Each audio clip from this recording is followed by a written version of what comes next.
Now, the deadly plane crash in D.C. is similar to a midair collision in Cerritos back in 1986 that killed 82 people. And that crash between a small plane and an Aeromexico DC-9 led to critical changes in aviation safety. Chip Yost is live in Cerritos with the details for us. Hi, Chip.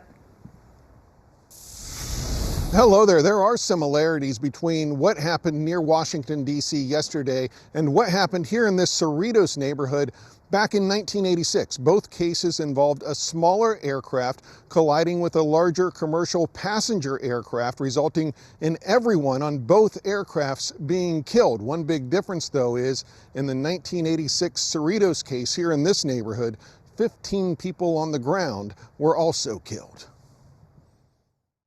On Sunday, August 31st, 1986, tragedy struck this neighborhood near Carmenita and 183rd in Cerritos when a DC-9 Aeromexico plane crashed into a number of homes. The Aeromexico flight, with 58 passengers and 6 crew members on board, was on approach to LAX when it collided with a small Piper Archer plane that had recently taken off from Torrance Airport. A total of 82 people, 64 on board the Aeromexico flight, 3 people on the smaller plane, and 15 people on the ground died in the crash. The accident in Cerritos prompted a lot of changes in aviation. Captain Ross Amer is a retired United Airlines pilot and the CEO of Aero Consulting Experts. He says one of those changes involved requiring planes like the Aeromexico DC-9 to install a traffic alert and collision avoidance system, or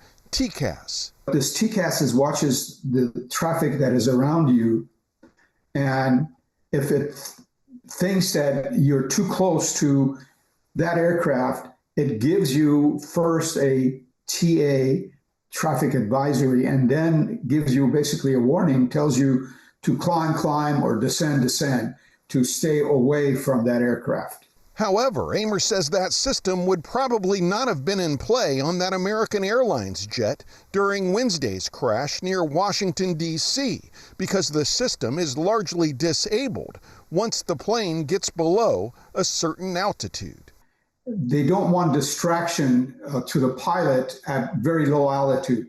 So below 900 feet on the approach and below 1,100 feet on takeoff, on climb, this TCAS only gives you a small warning. It doesn't tell you to dive or climb.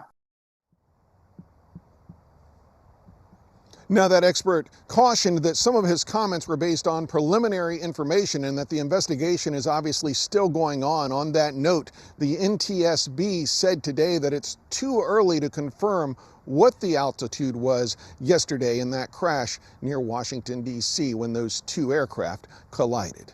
In Cerritos, I'm Chip Yost, KTLA 5 News. All right. Thank you, Chip.